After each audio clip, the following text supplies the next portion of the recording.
Boa noite. Boa noite. Sob protestos, corpos das vítimas de chacina na Grande São Paulo são enterrados.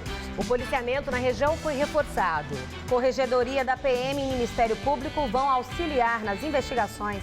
Em Brasília, Dilma se encontra com o ex-presidente Lula. Na Grécia, mais de 200 imigrantes ilegais são resgatados. Na China, uma explosão matou mais de 100. Há temor de contaminação.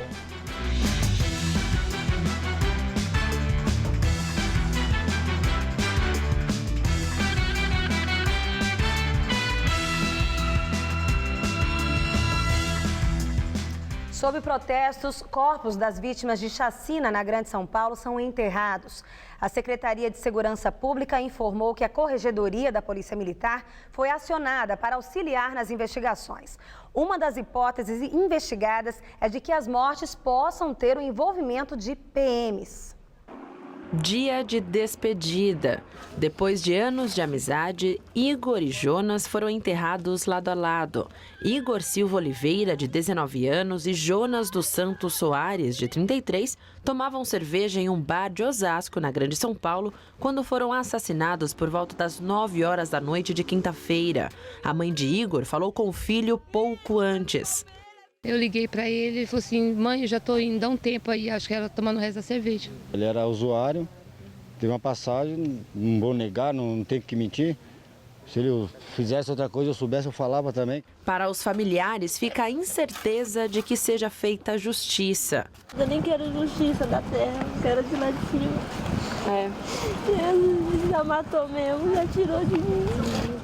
18 pessoas foram assassinadas em pouco mais de 2 horas na noite de quinta-feira. Foram 15 mortes em Osasco e 3 em Barueri. A polícia já sabe que foram 2 grupos responsáveis pelos crimes, um em cada cidade da Grande São Paulo, mas não descarta que eles possam pertencer à mesma organização. As investigações consideram que as chacinas podem ter relação com os recentes assassinatos de um policial militar e um guarda civil metropolitano neste mês ou ainda com o tráfico de drogas. Cápsulas encontradas nos locais dos crimes estão sendo analisadas para comprovar se há relação entre as armas usadas nos 10 ataques daquela noite. Hoje, a Secretaria de Segurança Pública informou que a Corregedoria da Polícia Militar foi acionada e agora também atua na investigação do caso. Enquanto as investigações continuam, os familiares que sentem, além da saudade, também a responsabilidade para criar as crianças que agora vão crescer sem os pais. Um ainda nem nasceu, está na barriga da mãe. O pai é Rodrigo Lima da Silva, de 16 anos. Ele tinha algum ato infracional, alguma coisa? Não, o único defeito dele era de querer andar muito de bicicleta, só. Mas ele não fazia coisa errada, não aprontava. Era um menino maravilhoso. Eduardo Bernardino César, de 26 anos, deixou uma filha, Yasmin Vitória, de 2 anos. Ele foi morto por volta das 9h40 da noite de quinta-feira, na rua Eurico da Cruz. O corpo demorou 12 horas para ser retirado do local. Das 8h30, 9 da noite, até outro dia, 10 horas jogada lá no sol. E pra gente é difícil, né? Gente que trabalha, que luta, que vive honestamente, vê um filho ser tratado dessa maneira. A gente não desconfia de nada, porque ele não tinha encrenca com ninguém, nunca brigou, discutiu na rua com ninguém. Ele tinha passagem? Não, graças a Deus não. Meu filho era maravilhoso, maravilhoso, não devia nada. Segundo a Secretaria de Segurança Pública, ninguém foi preso até agora. Laudos parciais do Instituto de Criminalística, feitos com base em 8 dos 10 locais dos ataques, indicaram a presença das armas 380,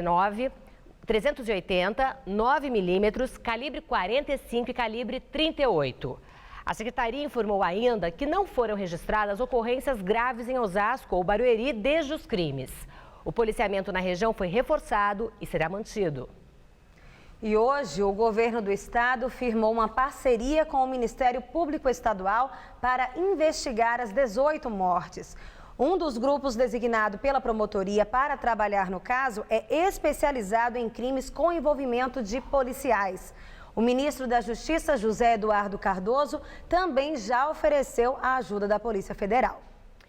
Em busca de alternativas para a crise que tem abalado o governo, a presidente Dilma Rousseff e o ex-presidente Lula se encontraram na manhã deste sábado. Os dois tomaram café no Palácio da Alvorada. Nem a assessoria de imprensa do Planalto e nem a ex-presidente repassaram informações sobre o encontro. O plano é manter a agenda de viagens e buscar aproximação com movimentos sociais. E nesta semana, Dilma visitou os estados de Roraima, Maranhão e Bahia. Lula defende que Dilma saia do gabinete para reverter a baixa popularidade do seu governo. No último Datafolha, apenas 8% aprovam a gestão da petista. Lula também deve realizar mais viagens pelo país. Nesta semana, esteve 2 vezes em Brasília, onde participou da abertura da Marcha das Margaridas e de um evento sobre educação organizado pelo PT. Ainda na capital federal, ele se reuniu com o vice-presidente da República, Michel Temer, e com caciques do PMDB. Está programado para amanhã, na Avenida Paulista, o 3º protesto deste ano contra o governo Dilma Rousseff. E um grande esquema de segurança está sendo organizado. O protesto vai ficar concentrado aqui na Paulista e não deve sair do lugar. Esse foi o acordo entre os organizadores e a Polícia Militar nessa semana. A PM vai reforçar a segurança na região no domingo. Serão 10 carros de som da Rua Augusta até o prédio da Gazeta e o MASP não vai funcionar como um ponto de concentração. Isso porque tem problemas estruturais no prédio, segundo informou a administração do museu. A previsão do protesto é que ocorra entre 1 da tarde e 7 da noite e durante todo esse período o metrô vai funcionar normalmente, pode até receber mais trens dependendo da demanda. Algumas ruas também serão bloqueadas aqui nessa região com uma operação especial da SP Trans. Esse é o 3º ato promovido este ano contra o governo Dilma. São vários grupos envolvidos nesse protesto, como o Vem Pra Rua, Revoltados Online, Movimento Brasil Livre, e alguns pedem o impeachment da presidente Dilma, outros falam até em intervenção militar. No próprio domingo haverá um outro protesto promovido pelo Sindicato dos Metalúrgicos do ABC e também pela CUT, a Central Única dos Trabalhadores. Esse protesto, à 1 da tarde, será no Instituto Lula, no Ipiranga, na Zona Sul de São Paulo. Na quinta-feira, também há uma convocação para um outro protesto em favor do governo federal, em prol da democracia, convocado aí pelos movimentos sociais em várias cidades do país. E veja agora a manchete de amanhã dos 2 principais jornais aqui de São Paulo. O Estado de São Paulo. Manifestações põem à prova fôlego político de Dilma. Segundo o jornal, tamanho e alcance de protestos marcados para amanhã são vistos como determinantes pelo Palácio do Planalto e adversários para o futuro do governo. Folha de São Paulo. Dilma encara atos em situação menos frágil. De acordo com a publicação, a aproximação com o Senado e trunfos em tribunais trazem alívio à petista. A Polícia Federal enviou um ofício ao juiz Sérgio Moro pedindo a transferência de 3 presos da Operação Lava Jato para o Complexo Médico Penal no Sistema Prisional do Paraná. O pedido vale para o ex-diretor da área internacional da Petrobras, Jorge Zelada, Flávio Davi Barra e Celso Araripe de Oliveira, que estão presos preventivamente sem prazo para sair. No pedido, o delegado Igor Romário de Paula observa que a carceragem da Polícia Federal, onde os 3 estão presos atualmente, deve abrigar apenas presos temporários ou com algum risco. O delegado ainda menciona a limitação de espaço que dificulta a movimentação de presos em flagrante e de eventuais novas operações. E agora vamos ver as manchetes das principais revistas semanais do país. A revista Veja trata dos novos desdobramentos da Lava Jato. Segundo a publicação, a operação da Polícia Federal chegou à esplanada dos ministérios. Outro destaque também é uma reportagem sobre o faturamento da empresa do ex-presidente Lula, de 27 milhões de reais. 10 deles de construtoras investigadas no esquema de corrupção na Petrobras. A Isto É traz a manchete Conexão Cerveja, os maiores indícios da propina do Petrolão nas campanhas de Dilma. A revista diz ter documentos obtidos com exclusividade que mostram as relações do empresário Walter Faria, dono da Itaipava, com Lula. Segundo Isto É, o empresário recebeu dinheiro desviado da Petrobras e se transformou em um dos maiores financiadores das campanhas do PT. Reprimir não funciona. A matéria de capa da revista Época fala sobre o julgamento do STF, que começa nesta semana e que pode pôr fim à criminalização ao uso de drogas no país. E com a manchete Caos, quem quer e quem não quer, Carta Capital aborda o posicionamento das forças políticas, econômicas e sociais diante da crise. E a senadora Marta Suplicy acerta a filiação ao PMDB de Michel Temer. O anúncio oficial deverá ser feito após a senadora participar de uma rodada de conversas com dirigentes da sigla. Marta aceitou disputar prévias para confirmar candidatura à Prefeitura de São Paulo no ano que vem. Ela deve concorrer à vaga com o secretário municipal de Educação de São Paulo, Gabriel Chalita, hoje aliado e cotado para ser vice na chapa de Fernando Haddad, que deve disputar a reeleição. Isolada no PT, Marta deixou o partido após 33 anos de militância. Ela se disse constrangida com o protagonismo da legenda no escândalo de corrupção na Petrobras. E começou hoje em todo o país a campanha de vacinação contra a paralisia infantil. Em São Paulo, a Secretaria de Estado da Saúde pretende vacinar 2.300.000 crianças. O número corresponde a 95% das crianças entre 6 meses e 5 anos incompletos em todo o estado. Ao todo, 684.000 crianças devem ser imunizadas apenas na capital paulista. As unidades de saúde funcionam das 8 da manhã às 5 horas da tarde. A campanha vai até o dia 31 de agosto. São Paulo está livre da poliomielite há 27 anos. Além da dose contra a paralisia infantil, as crianças que forem levadas aos postos de saúde também vão poder receber vacinas em atraso do calendário da rede pública. Os pais ou responsáveis não devem esquecer de levar a caderneta de vacinação. Os níveis dos 6 principais reservatórios de São Paulo tiveram queda pelo 14º dia consecutivo, de acordo com dados da Sabesp. Apenas o sistema Alto Tietê registrou volume de precipitação nas últimas 24 horas. O Cantareira, que responde pelo abastecimento de 5.200.000 pessoas, registrou queda de 0,1 ponto percentual, operando com 17,2% neste sábado. Esse índice contabiliza as 2 cotas de volume morto, adicionadas no ano passado. O sistema Guarapiranga, que atende o maior número de habitantes de São Paulo, com 5.800.000 pessoas, opera com 71,8% de sua capacidade total. E hoje foi mais um dia quente e ensolarado. Na verdade, desde o final de julho, que não temos mudanças do tempo aqui em São Paulo. Mas, segundo os meteorologistas, esse clima seco e com temperaturas acima da média está com os dias contados. Mariana Armentano traz os detalhes da previsão.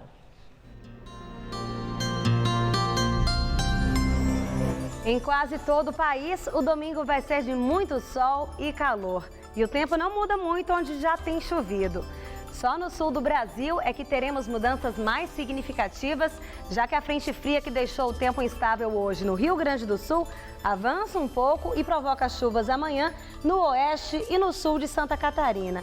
Nas outras áreas do país, o tempo segue sem mudanças e o calor continua. Amanhã à tarde, os termômetros vão alcançar a marca dos 26 graus em Curitiba, 29 em Vitória, 33 no Rio de Janeiro, 32 graus em Fortaleza e 37 em Cuiabá. Vamos detalhar agora o estado de São Paulo? Na verdade, não temos mudanças em relação a hoje e o calor até deve aumentar um pouco. Pode fazer 34 graus amanhã em Presidente Bernardes e em Votuporanga. Nas cidades do litoral, o domingão será de muito sol e calorão na casa dos 30 graus. E aqui na capital, neste domingo, mínima de 15 e máxima de 29 graus. Vamos ver como ficam os próximos dias aqui na Grande São Paulo? Tanto na segunda quanto na terça-feira, os termômetros chegam à marca dos 28 graus durante a tarde.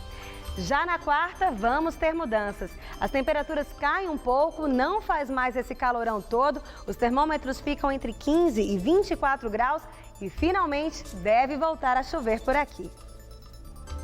O governo não vai antecipar a primeira parcela do 13º salário a aposentados e pensionistas. A antecipação não é obrigatória, mas o governo vinha adotando a medida nos últimos anos para injetar mais dinheiro na economia. Segundo a Rádio CBN, o governo está sem dinheiro para o pagamento. A expectativa é que uma decisão saia até a próxima semana. E o ex-jogador de futebol Reginaldo Rivelino Jandoso, de 41 anos, conhecido como Piá, foi preso em flagrante na noite de ontem, tentando usar um chupa-cabra em caixas automáticos de um banco em Bauru, no interior do estado. De acordo com a Polícia Militar, ele e um comparsa foram flagrados tentando pescar os envelopes depositados na máquina. Os dois foram indiciados por furto qualificado e levados para a cadeia de Avaí. O ex-meio-campista teve passagens por vários clubes paulistas, como Corinthians, Santos, Portuguesa, Ponte Preta e Bragantino. O auge da carreira foi entre 99 e 2003. Esta é a terceira vez em que o ex-jogador é preso pelo mesmo crime. Hoje, o MIS, Museu da Imagem e do Som, abriu as portas para os animais de estimação. Dia de cão? Que nada! Hoje é dia de estrela. Esses cachorros foram fotografados no Peru e na Bolívia. E as imagens fazem parte da exposição América Latida, no Museu da Imagem e do Som, na Zona Sul de São Paulo. Do lado de fora do MIS, as atrações são outras. Tem o Silver, a Pepa, o Salvador e tem um monte de gente querendo ganhar um bichinho de estimação. Como o João, que era só animação depois de escolher o seu primeiro gato. Onde está meu gato, hein? São cães e gatos abandonados ou maltratados, como o caso aqui do Super, esse cachorro de 2 anos que foi resgatado após levar bala de chumbinho. Eles são tratados, medicados e castrados, todos para doação. Para adotar um desses bichinhos, é feita uma entrevista para avaliar o perfil dos novos donos e reduzir as devoluções e abandonos. Alguns cuidadores cobram uma taxa de adoção para pagar as vacinas que os animais tomaram. A escolha é difícil, feita pelo coração. Muitas amigas minhas têm, eu fico namorando as gatas das amigas e agora eu tô querendo uma. Na casa da Danusa já moraram 14 cães, hoje são 11. Mas a família vai crescer novamente. Eu tô simpatizando com todos ainda, dando uma olhada geral para conhecer. A gente quer adotar uma fêmea. Essa é a primeira vez que o MIS abre seu espaço para um evento pet. Além das adoções, na área externa o público pode aproveitar para comprar adereços e produtos para os seus animais de estimação. Conhecer projetos, além de comer e ver grafites. Tudo para agradar cães, gatos e os donos.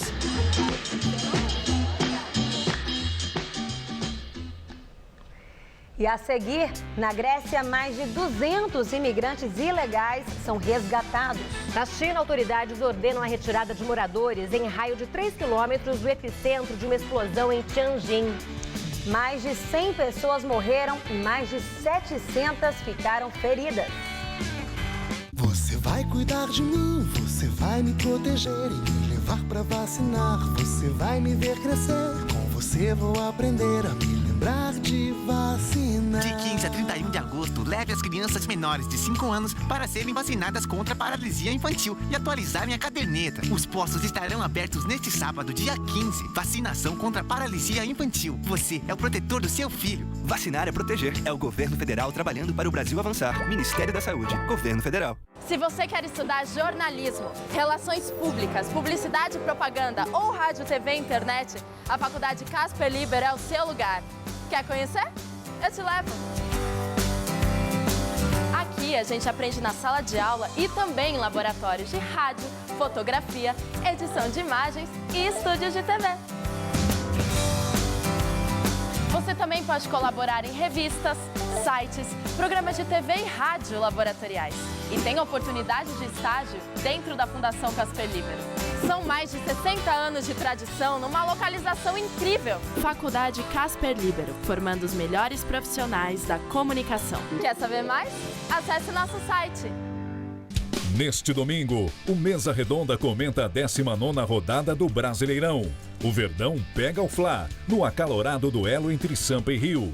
Se você ama futebol e gosta de rever os lances e polêmicas do seu time, fique com o Mesa Redonda, neste domingo, 9h30 da noite. Oferecimento Lux Color. Tudo que é muito bom é tão bom quanto pintar com Lux Color. Baltec, super manta líquida impermeabilizante. Rexona com Motion Sense. Nada te protege melhor quando você se movimenta.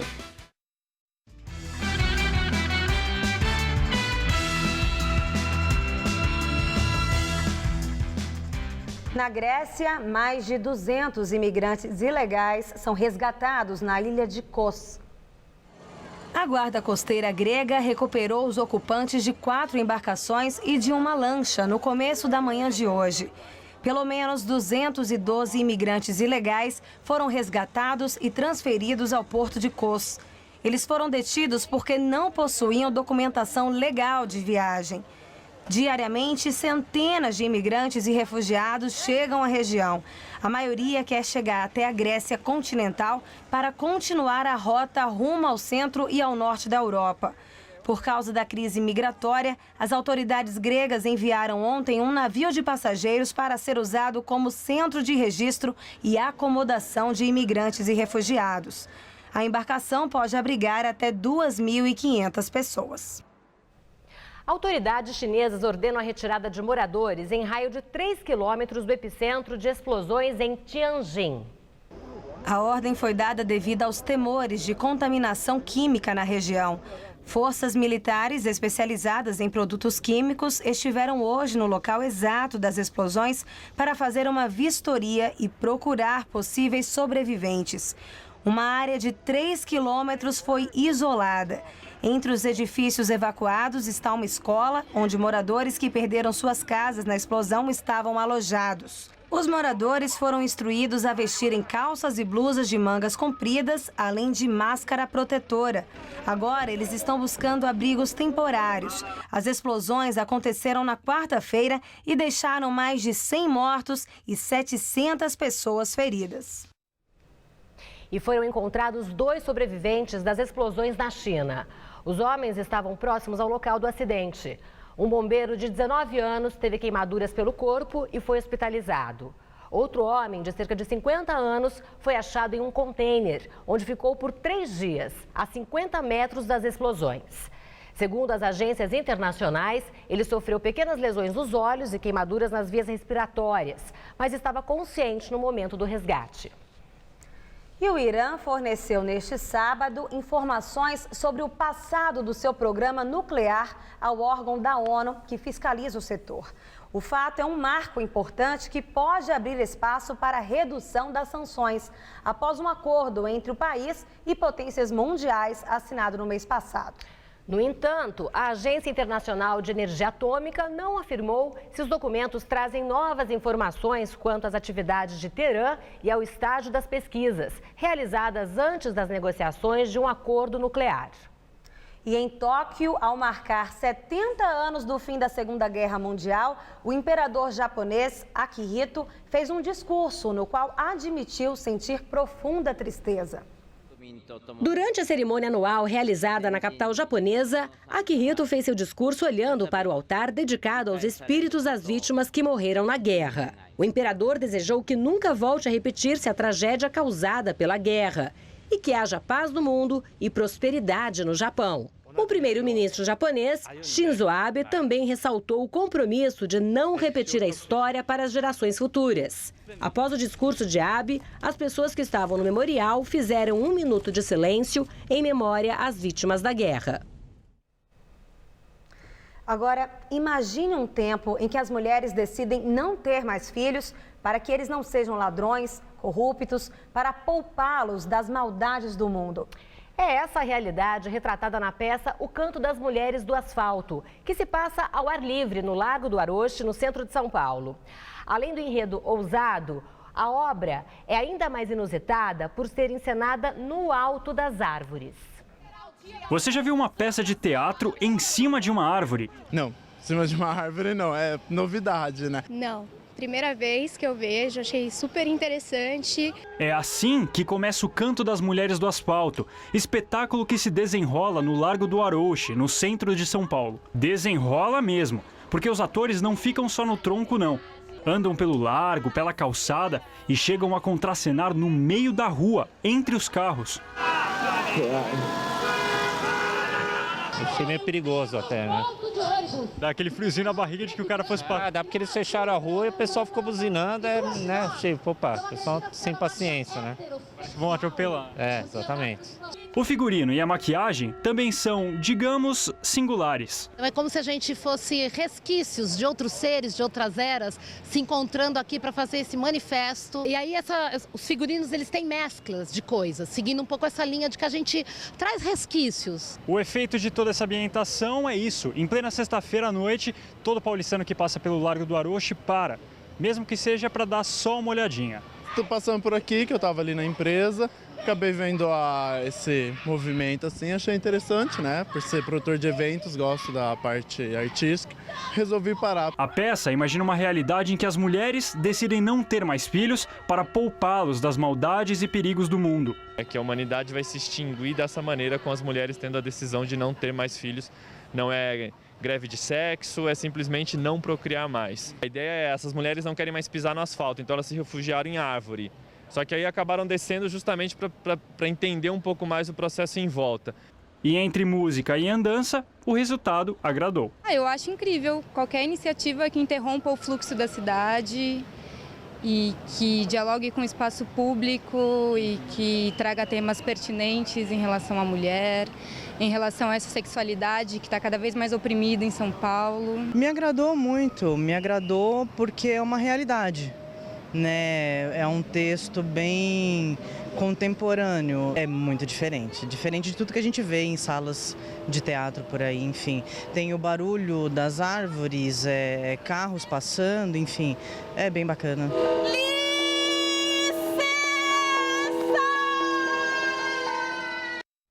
A peça O Canto das Mulheres do Asfalto fica em cartaz até o dia 29 de agosto. Às sextas-feiras, as apresentações acontecem às 7 e às 8 horas da noite. Aos sábados, às 6 da tarde e às 7 da noite. Cada encenação dura 45 minutos.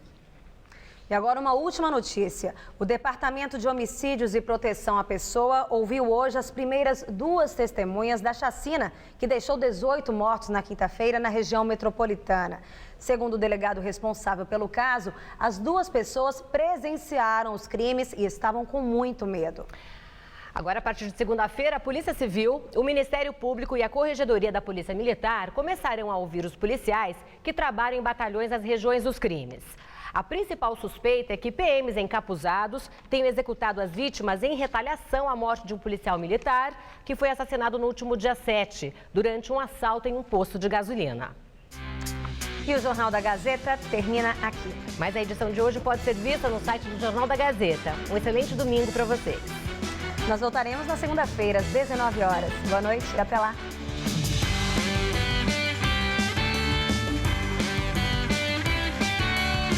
Conheça a tradicional festa italiana da Quiropita. Neste domingo, 11h30 da noite no Vem Comigo.